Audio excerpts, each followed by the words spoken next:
President, it's a curious thing about tipping points in the quest for progress. Very often, the events that cleave history into before and after can seem insignificant when they happen. That might have been true 29 years ago when the National Institutes of Health named a 42-year-old professor from the University of Michigan to direct one of the NIH's newest cutting-edge institutes. The professor's name was Francis Collins. The New York Times account of his arrival ran 117 words. His mission at NIH was to lead what we called then the Human Genome Project, an international quest to discover genetic blueprint for human life. It was the scientific equivalent of the search for the Holy Grail. There were just as many skeptics as believers in that undertaking. But less than 6 years later, in June 2000, the first mapping of the human genome was complete. Overnight, that obscure professor from Michigan, Francis Collins, became one of the most famous scientists in the world. The decoding of the human genome was the achievement of an historic public-private partnership between the NIH's Genome Lab, headed by Dr. Collins, and a private firm, a rival-turned-partner founded by the genetic pioneer Craig Venter.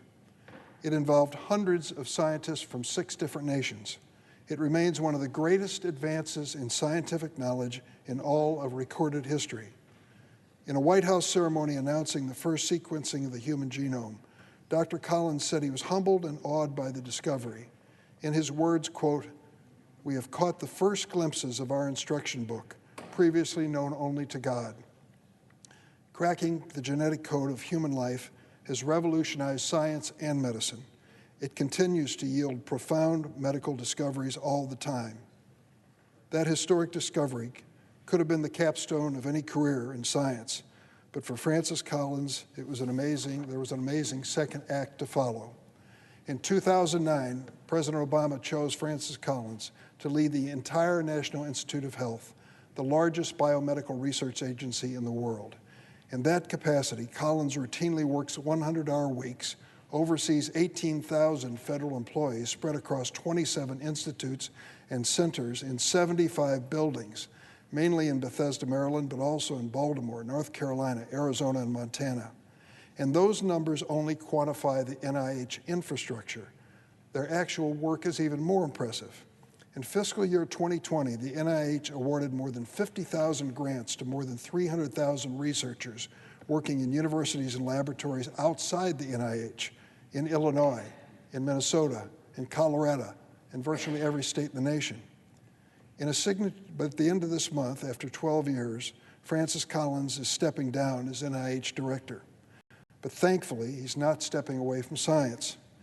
In a signature Collins move, the doctor is going back to his research roots, back to head a laboratory at the NIH on the Human Genome Institute, where he hopes to find treatments and cures for cystic fibrosis, diabetes, and other devastating illnesses.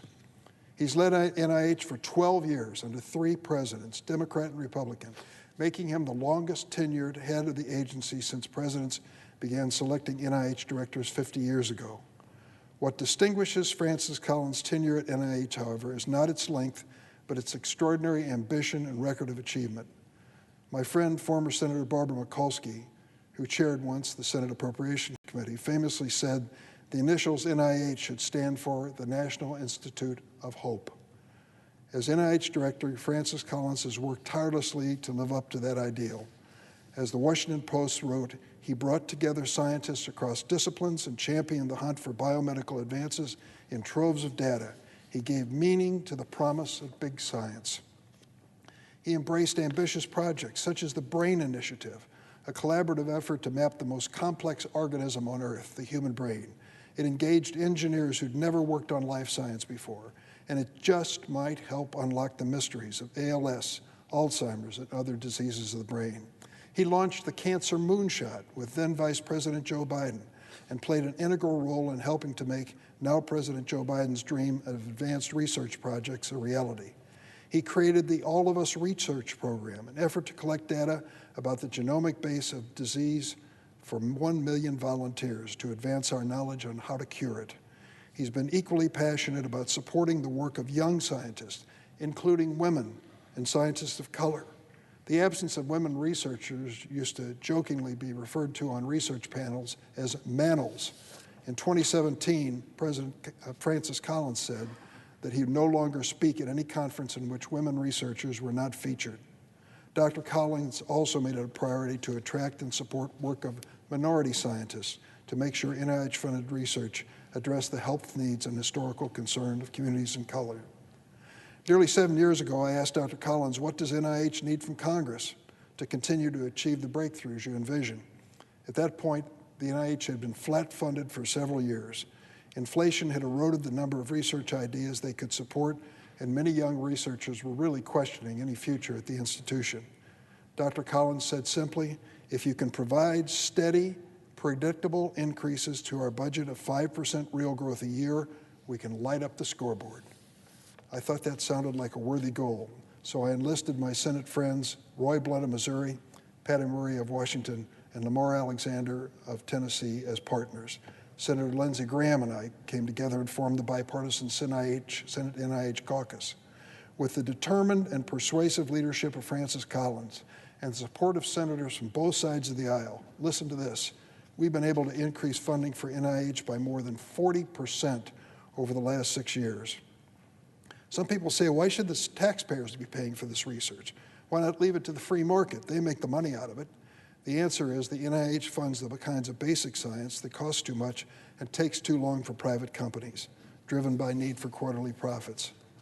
One timely example, years ago, a Hungarian-born American biochemist named Katalin Karikó had a hunch that messenger RNA could be used to instruct cells to make their own medicines or vaccines. The NIH funded this early research of this immigrant superstar when nobody else would. Last year, that research became the backbone of Pfizer and Moderna COVID vaccines.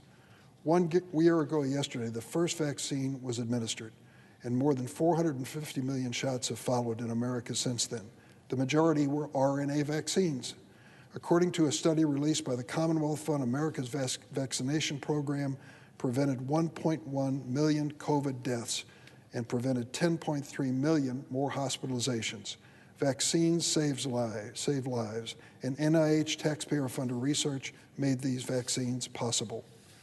There are millions of people who've never heard of Francis Collins, but they're alive and healthy today because of the Human Genome Project and his ambitious agenda at NIH, as well as the talented scientists he nurtured. He's an American treasure and one of the most important scientists of our time. As Dr. Collins prepares to end his historic tenure at NIH as director and return to his lab, I want to thank him for his tireless work, his good humor, his good advice, and his great friendship. I also want to thank his family, and especially his wife, Diane Baker, a genetic counselor herself who volunteers at NIH Children's Inn, where families stay while their sick kids are participating in clinical trials. And thanks to the thousands and thousands of dedicated researchers who've worked with Dr. Collins to realize his noble ambitions. Dr. Francis Collins, America is a better place thanks to your singular contribution to spare suffering and to cure the illnesses we face. I wish you many more happy years of discovery, and I yield the floor.